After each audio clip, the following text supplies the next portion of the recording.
up your. No, that was the recording starting. It makes the same sound as somebody joining.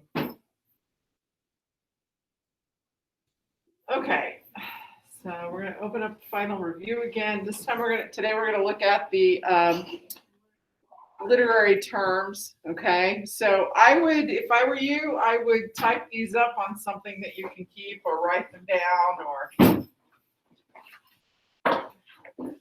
so you can review them before the final.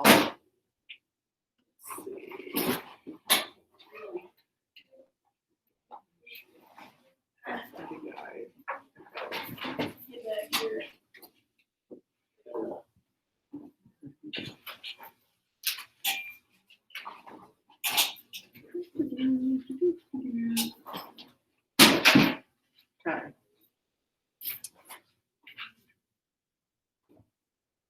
Look at those literary terms.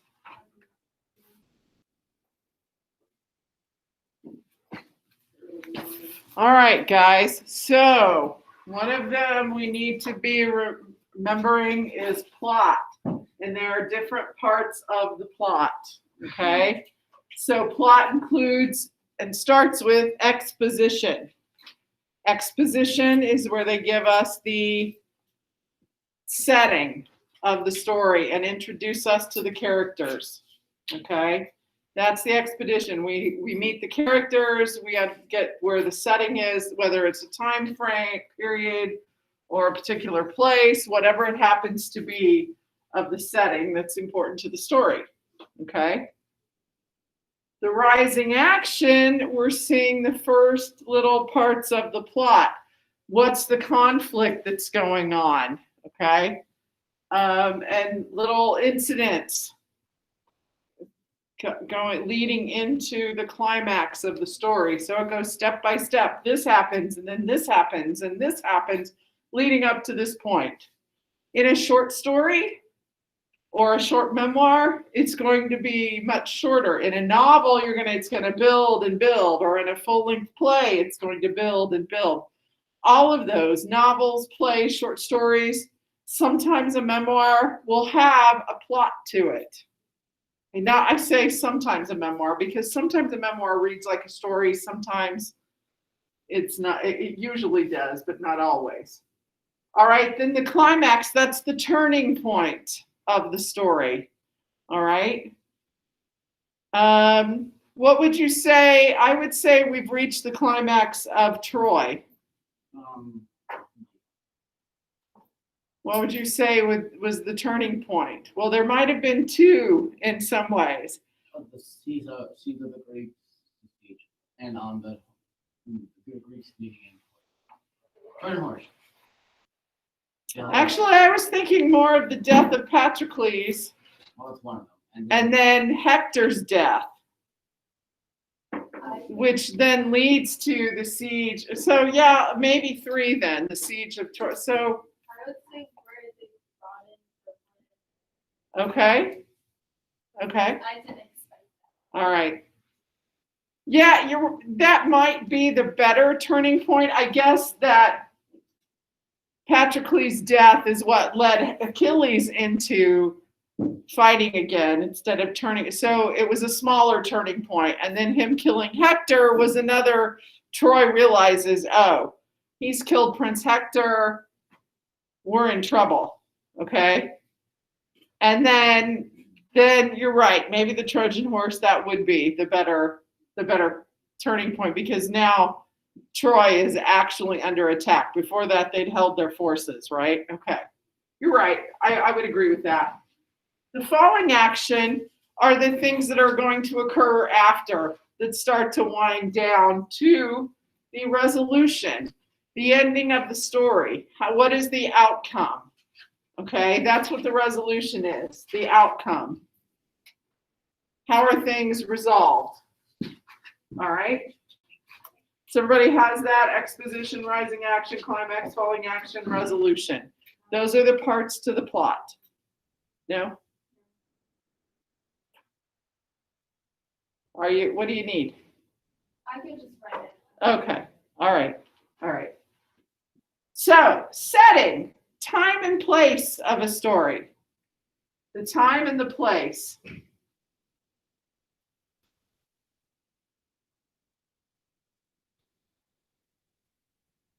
Ancient Greece. Well, for Troy, yes, ancient Greece. What else did we read? Oh, do you remember the story of the most dangerous game? Yes, that was at the beginning of the semester, early on. We had the man hunting other men. And what was the setting of that story? Time frame, not quite clear, but I think it was sometime in the 1930s, I'm not sure. Before, after World War I and before World War II, I think. Somewhere in there. But where were they? Where did it all take place? It was on an island. Yes, it was on an island. That was the important part of the setting. The time frame itself wasn't as important as where. The when wasn't as important as the where. Okay. Theme. What is theme?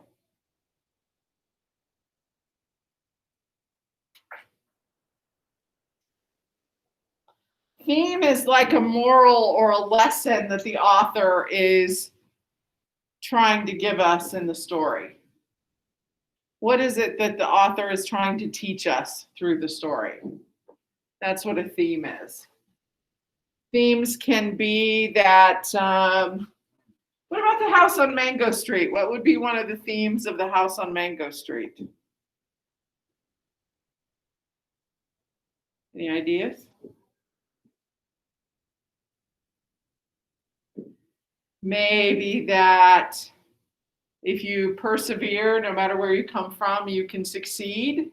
That might be an overall theme because she got out of. But then another theme was that, okay, also it was the idea that no matter where, home is not actually a house, but the people that you, yes, the people you have around you.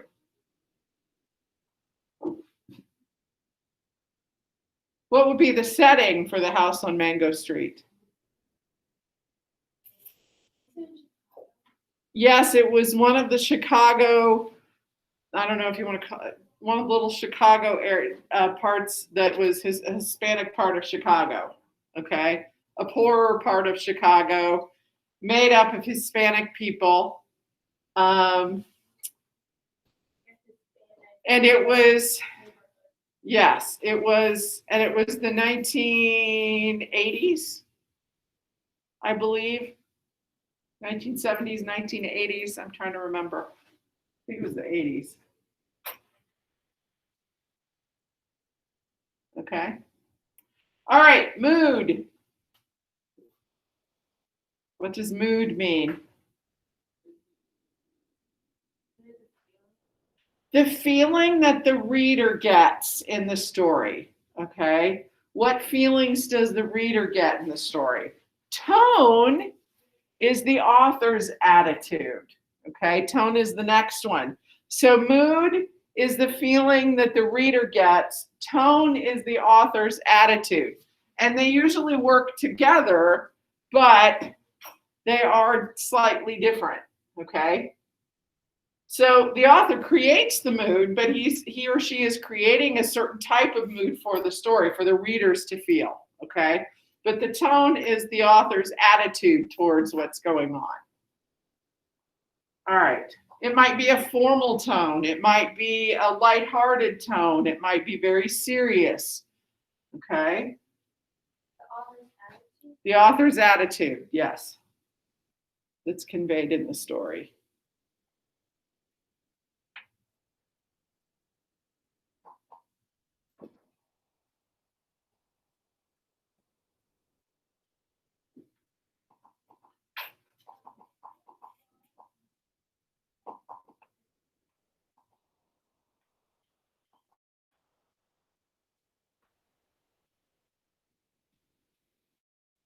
Okay, then we want to talk about characters. All right, we know that characters are the people in the story, or sometimes they're animals. Okay.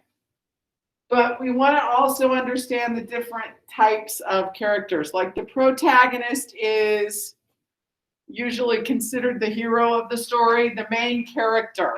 Okay. The protagonist is the main character, the one that everything revolves around.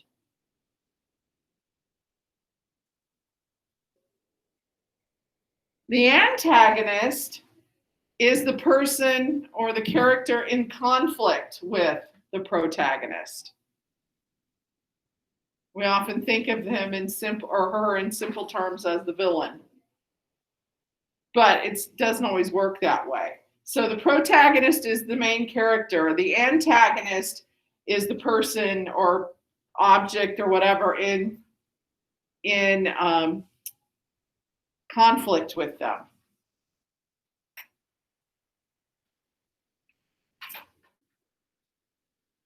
And then we also want to remember static and dynamic characters. Okay? Remember, a static character is a character that doesn't change.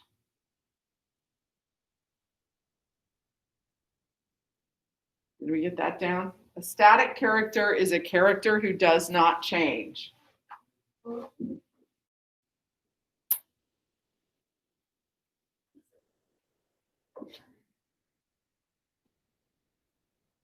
Your pens aren't working?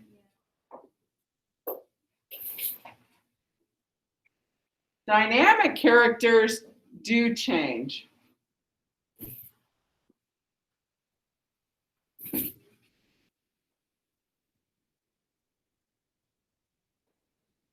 So we have static, unchanging characters, dynamic, changing characters.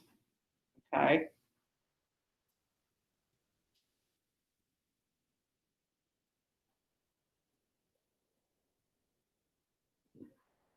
So Esperanza is static. No, she's dynamic. She changes. She's also our protagonist, right? Who would the antagonist of the story be? Or is there an antagonist in the House of Mango Street that's actually a person?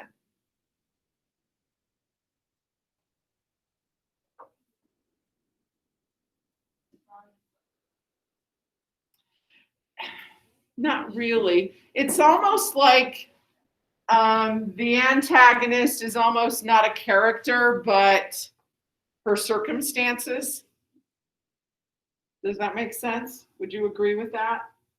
That's what she's really in conflict with, are her circumstances.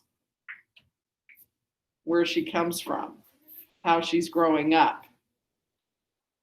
There isn't a true villain in the story. I mean, you have some people that aren't so nice. You have, her one friend that likes all the boys and leaves her alone at the carnival, and that's when she's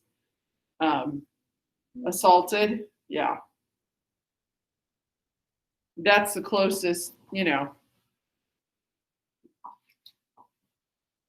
There are some villainous type characters that come and go in the story, but there's not one particular antagonist throughout the story. It's more like her circumstances or what she's fighting against. Okay. But no, Esperanza would be dynamic because she does grow and change. Okay. She does grow and change.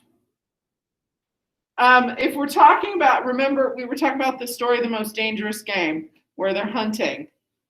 I would say the man being hunted is a dynamic character, because in that brief time, if you remember how he's characterized, and we'll talk about that term in a minute, in the beginning of the story, he's very arrogant about how good a hunter he is, and he's bored. But then he ends up on this island. He is no longer the predator. He becomes the prey. And he does change in his attitude of the idea of how he thinks about the prey. Once he becomes the prey, he does change. Okay. The static character in the story is the man hunting him. All right. Okay. So, characterization. This is a term we use to mean how is a character portrayed? How are they described? Okay. And it can be physical. It can also, and it's often physical and their personality. And it may not be that the author will say, well, she was a very grouchy person. You might, in some stories, have that in your, maybe when you were younger, your more simple stories. But typically, you know, as we get older and we read more sophisticated writing, those things are implied. The characterization is, we're given clues to that by how the other characters react to them and how the character itself responds to certain situations. Do you have a question? And personality. Their physical and their personality traits. That's what characterization is. When the author gives us those, whether they're inferred or implied rather, or whether they are specifically described. Often the physical traits will be described in some way, whether it's another character admiring how they look or not admiring how the person looks. But the personality traits are typically something that we learn that are implied, okay? But it's the physical and personality traits of the character. That is characterization. And we learn about those things, especially the personality traits, through their reactions to certain events and how other characters respond to them. Okay, figurative language. Similes, metaphors, personifications, analogies, alliteration, and irony. Those are the ones we're going to focus on. Okay, so a simile is a comparison using what two words? Like or as, okay? A simile is a comparison using like or as.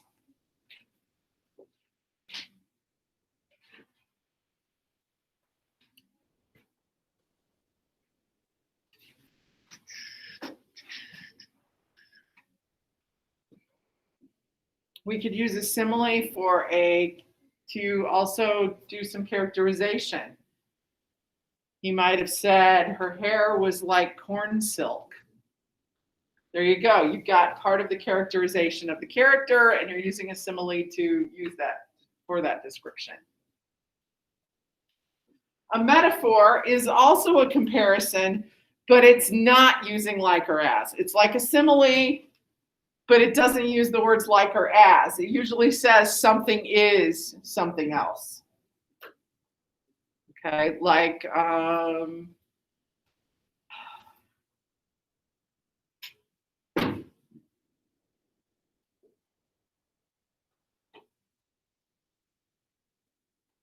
well, we could say his hair was silky, his eyes blue. Those would be metaphors. If I said his eyes were as blue as cornflowers, then that would be a simile. Yep. All right. Personification. What's personification, guys? Yes, giving human characteristics to things that aren't human, like the angry sky or the angry wind. I don't know why we say the sky or the wind are angry. The menacing trees. What'd you say, William? I said that's more of describing like storm. Yes, yeah. Okay. So personification, giving human characteristics to things that are not human. An analogy. Analogies are like metaphors and similes, but they're usually longer. But it's a longer comparison, okay? A longer comparison. A simile and a metaphor are usually very short. But if you are, maybe you're comparing something using a story, that would be an analogy. Well, you know, it was like the time that my mother did this, and you go on. All right, sure, I use the word like, but it's a much longer comparison. So that's what an analogy is. So like a long sentence. Oh, it could be a paragraph or longer. Yeah, And the simile and the words. they're short, just short phrases. Yep. Yep. You probably do somewhere. You may have them from earlier in the year. Okay, that's good. I didn't know how many of you kept them. That's why I wanted to go over them again. All right. Okay, alliteration. So repeated, Not the vowel sounds, but the consonant sounds. Yeah. And alliteration is usually you're repeating the sounds, the consonant sounds at the beginnings of the words, like Peter Piper picked a peck of pickled peppers, or Sally sells seashells by the seashore. Okay, those kinds of things. Now, they don't have to be every word starts with the same letter, but you know, even just a few of them in a sentence would be an example of alliteration. Like, Peter picked a day. yes, or Mary had a very menacing look about her mangled mouth. I don't know, that's just something stuck in my head, I don't know why. Okay. So yeah, so alliteration, the rhyming of your consonant sounds at the beginnings of words. Irony. Do you remember what irony is?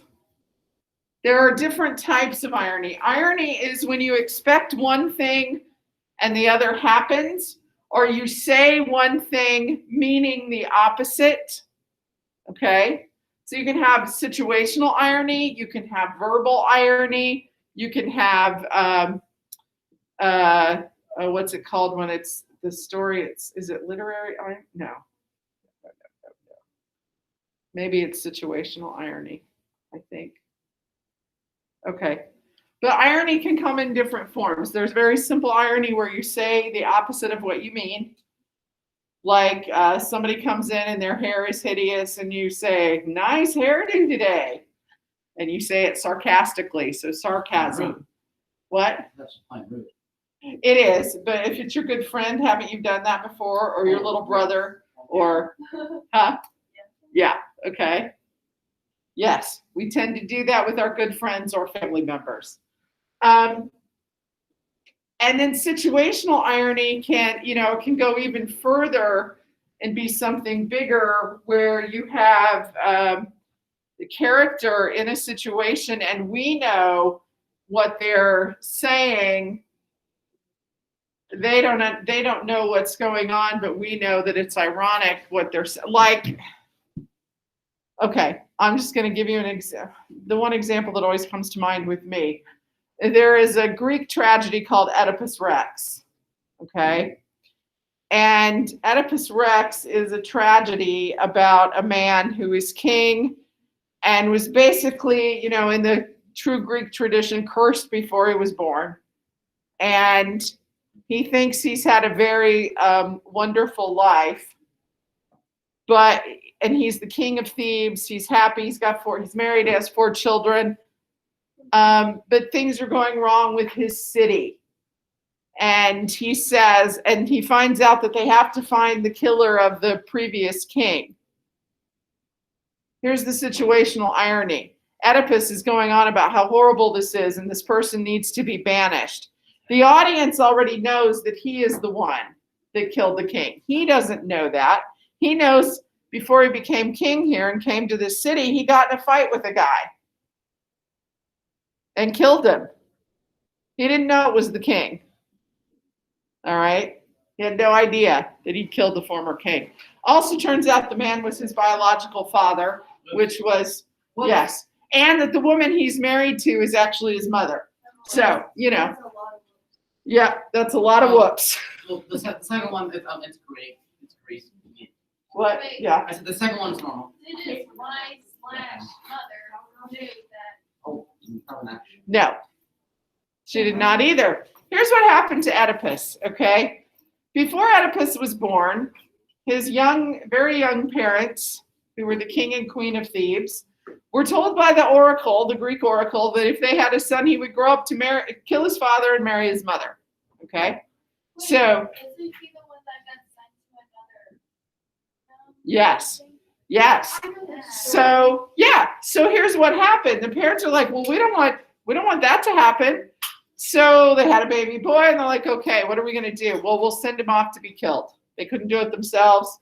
They sent him off with one of their men who was a shepherd, take him up in the hills, let him die, okay? Well, he couldn't kill a little baby. He gave him to a neighboring shepherd, all right? He didn't tell him. I didn't kill your son. I gave him to a neighboring shepherd from another city.